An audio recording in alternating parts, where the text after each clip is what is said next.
বাংলাদেশের উন্নয়ন অভিযাত্রার সবচেয়ে আলোচিত অধ্যায় হল মেগা প্রকল্প। স্বপ্ন দেখানো হয়, কিন্তু বাস্তবায়নের পথে ঘটে যায় অবিশ্বাস্য সব ঘটনা। বাজেট বাড়ে, সময় পেরিয়ে যায়, কিন্তু প্রশ্ন থেকেই যায় কারা এই বাড়তি ব্যয়ের সুবিধাভোগী। এবার অন্তর্বর্তীকালীন সরকারের টাস্ক ফোর্স তুলে আনল সেই রহস্যের পেছনের প্রকৃত কারণ।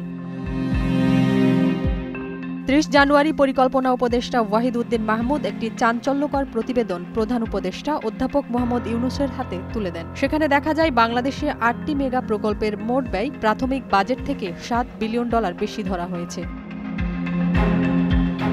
এই তালিকায় আছে পদ্মা সেতু, যমুনা রেল সেতু, Karnaphuli tunnel, MRT line 6, BRT3, Dhaka Manikganj expressway এবং শাহজালাল আন্তর্জাতিক বিমানবন্দরের 3rd টার্মিনাল। সব মিলিয়ে এই প্রকল্পগুলোর জন্য নির্ধারিত ছিল $11.12 বিলিয়ন, কিন্তু বাস্তবে তা দাঁড়িয়েছে $18.64 বিলিয়ন।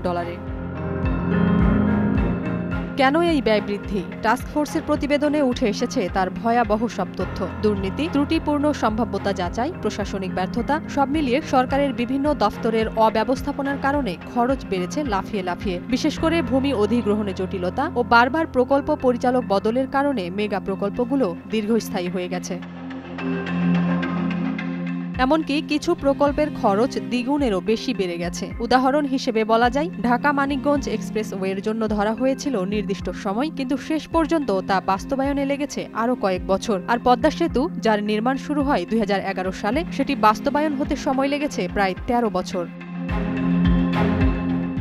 টাস্কফোর্সের প্রতিবেদনে আরও বলা হয়েছে, উন্নয়ন প্রকল্প বাস্তবায়নের জন্য পরিকল্পনা কমিশনের দক্ষতা জরুরি, কিন্তু বাস্তবে দেখা যাচ্ছে সরকারি প্রকল্পগুলোর মূল্যায়ন, অনুমোদন, সমন্বয় ও তদারকির যথাযথ কোনো ব্যবস্থা নেই। অথচ চীন, ভিয়েতনাম বা জাপানের মতো দেশগুলোতে প্রতিটি প্রকল্পের জন্য নির্দিষ্ট ড্যাশবোর্ড থাকে, যা বাংলাদেশে নেই।